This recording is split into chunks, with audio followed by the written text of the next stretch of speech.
Magandang gabi mga masters, bali ngayon po ay 4 na videos po ma-upload ko po sa aking YouTube channel. Tama nga mga masters, 4 na videos nga po ang ma-upload ko po. Yon, what's up mga masters, nandito na naman tayo sa panibagong araw, panibagong kabanata na naman ang pagsasama-samahan natin ngayon guys.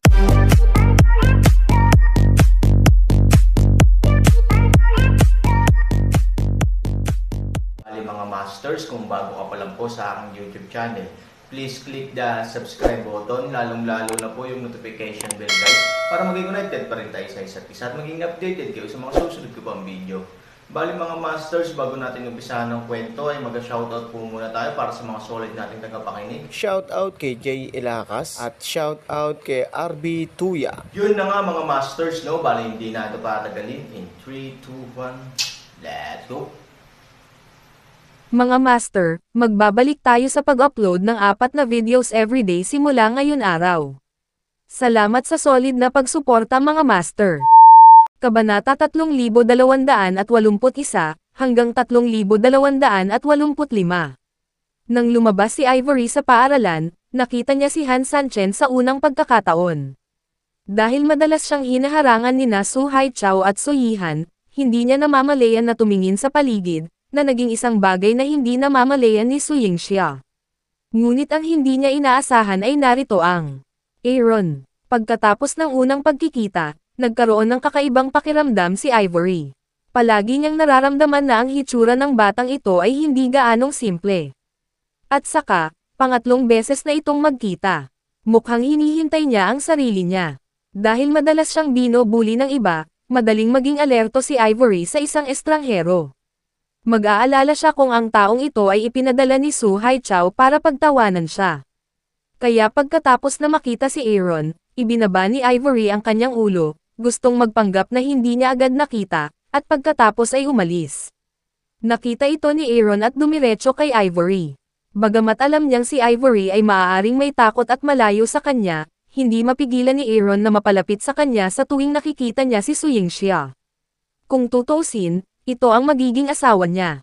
Ang pakiramdam na kayang dalhin ni Ivory sa Aaron ay isang bagay na hindi kayang gawin ng ibang babae. Mukhang iniiwasan mo ako. Han 3,000 subukang gawin ang kanyang tono sa pinakabanayad na estado, sinabi kay Ivory. Si Ivory ay hindi pa rin tumangala, ngunit binilisan din ang lakad sa paa, tila gustong umalis sa lalong madaling panahon. Pinadala ka ni Su Haichao, sabi ni Ivory. Dahil dito, medyo nalilito ang Aaron paano siya ipapadala ni Su Haichao. Bakit sa tingin mo? Huwag mong kakalimutan na una kitang nakilala, pero niligtas kita at natalo si Su Haichao. Sabi ni Aaron, sinadya mong lumapit sa akin gamit ang mga kabayanihan na taktika para iligtas ang kagandahan, at pagkatapos ay naghahanap ng mga pagkakataon upang salakayin ako, naiintindihan ko. Sabi ni Ivory, Aaron ay hindi maaaring tumawa o umiyak, lalo na gustong sabihin na alam mo ang isang umot-o, ngunit isipin na ito ay ang kanyang asawa. Sa yugtong ito, ako ay natatakot na ang ganitong uri ng mga salita ay gumawa ng Su Yingxia kawalan ng tiwala sa kanya. Maaari akong sumumpa sa Diyos na wala akong kinalaman kay Su Haichao, at hindi ko siya kilala. Seryosong sabi ni Han. Nang marinig ito, medyo natarante si Ivory. Wala ba talagang kinalaman ang taong ito kay Su Haichao? Palibhasa hindi naman bagay, bakit paulit-ulit siyang sumusulpot sa harapan niya? Dahil hindi ka pinapunta ni Su Haichao dito, bakit mo ako pinuntahan?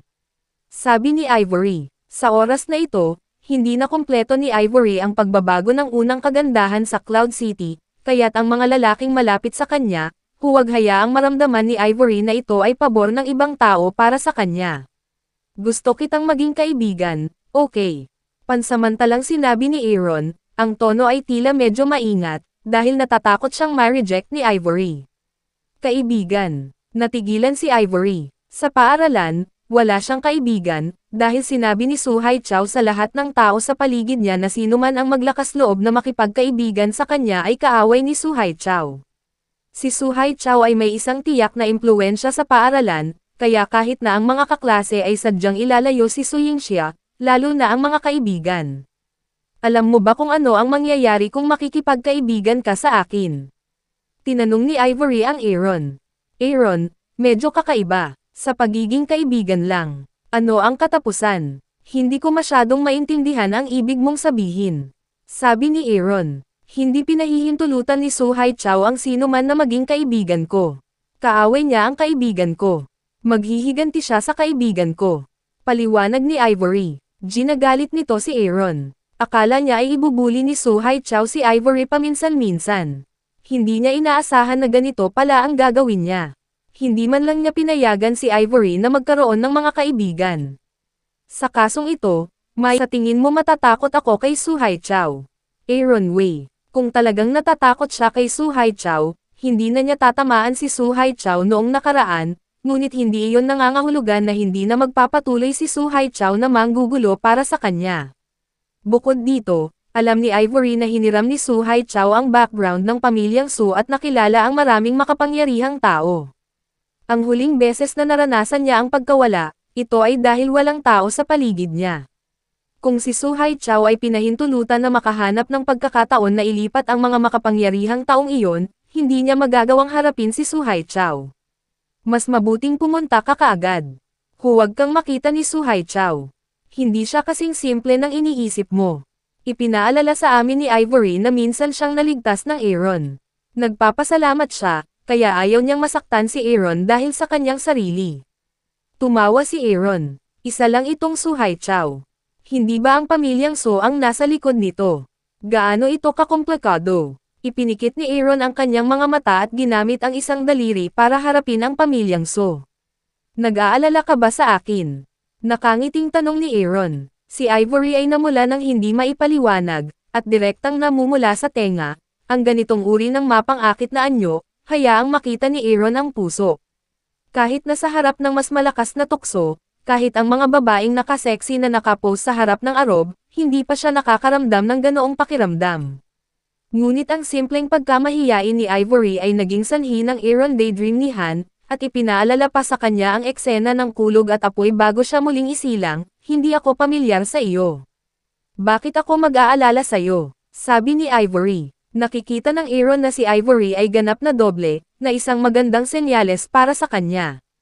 Si Ivory ay mag-aalala tungkol sa kanya, na nagpapakita na siya ay may isang tiyak na posisyon sa puso ni Ivory. Hanggat siya ay nagsusumikap ng higit pa, maaari siyang maging mas malapit kay Ivory kung tungkol sa kung paano bumuo ng kanyang mga kaibigan na maging magkasintahan, ang maliit na kasanayang ito ay hindi problema para sa Aaron.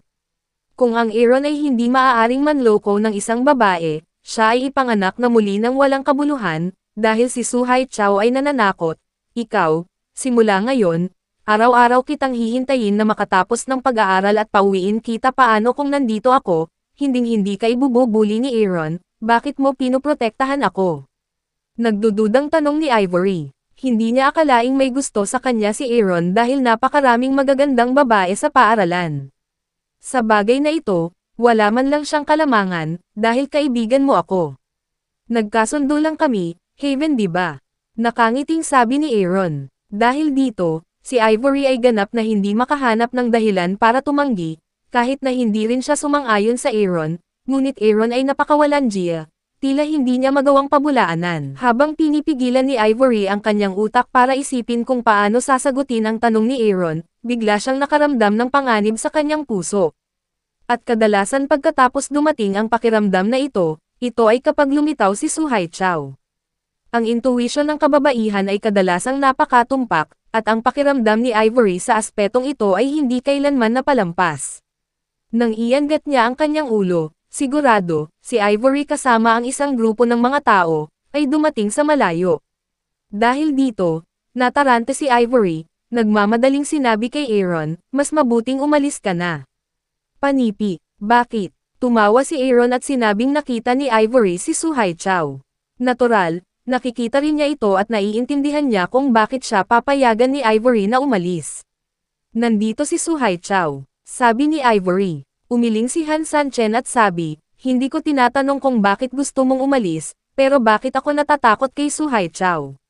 Madali para kay Ivory na maunawaan ang ito, dahil may grupo pa rin si Suhai Chao na kasama niya, at halata naman na hinahanap sila ni Suhai Chao para harapin si Aaron.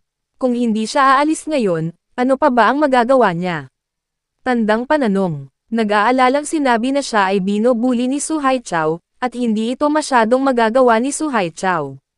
Pero iba pa rin si Aaron sa oras na iyon, ipinatawag ni Su Haichao ang isang tao upang ipakita ang kanyang paghihiganti, kung siya ay lumaban, si Aaron ay masasaktan.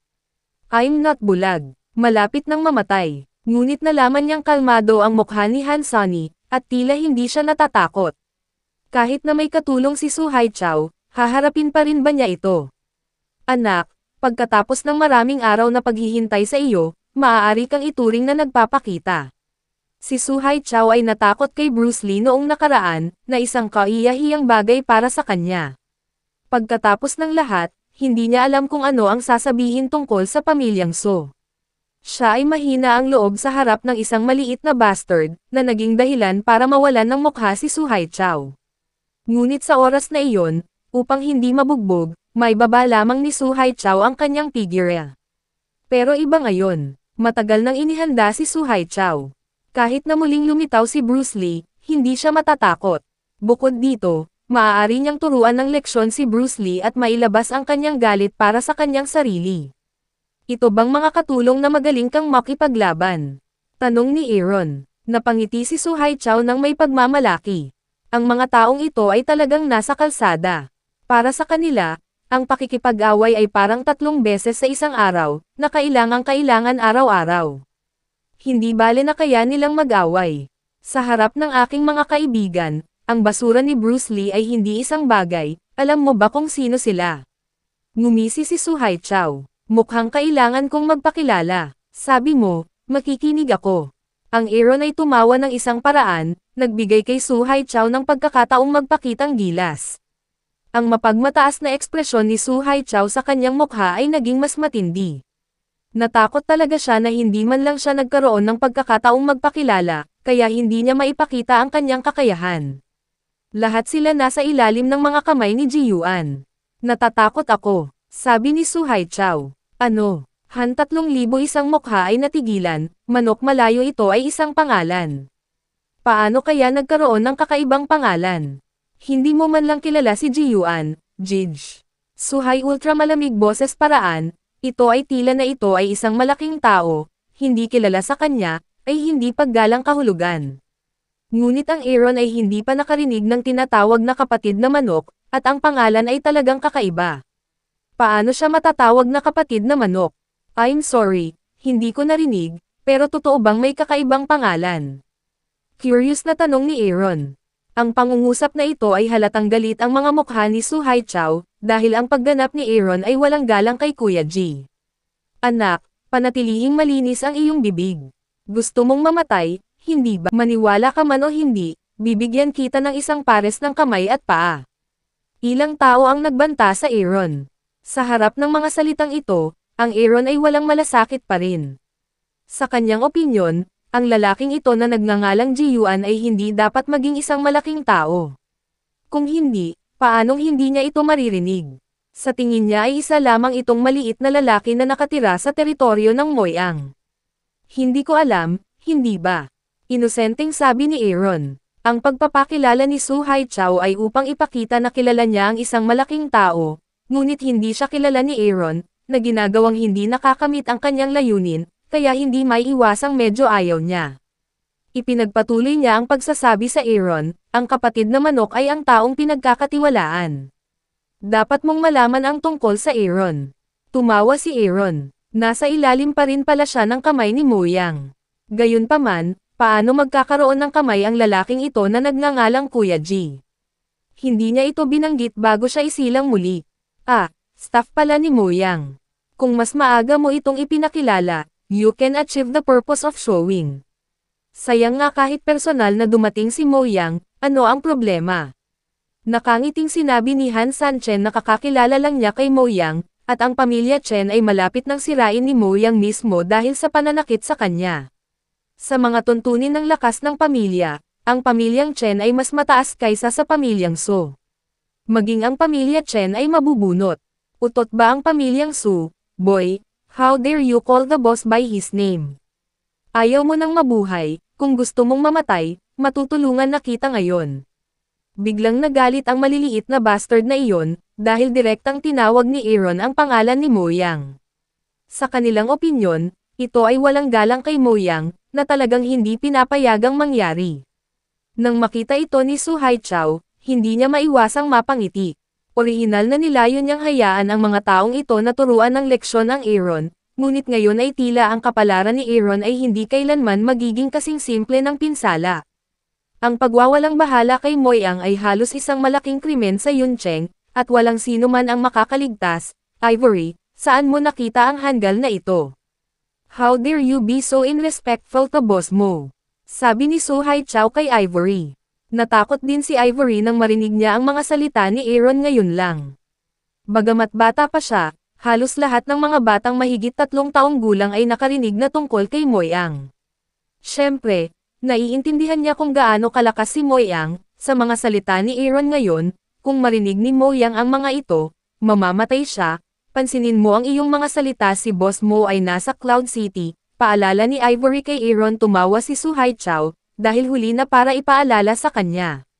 May sinabi na si Aaron na walang galang, na isang katotohanang hindi niya maaalis. Yun na nga mga masters, no? Bali panibagong kabanata na naman yung natapos natin ngayong gabi.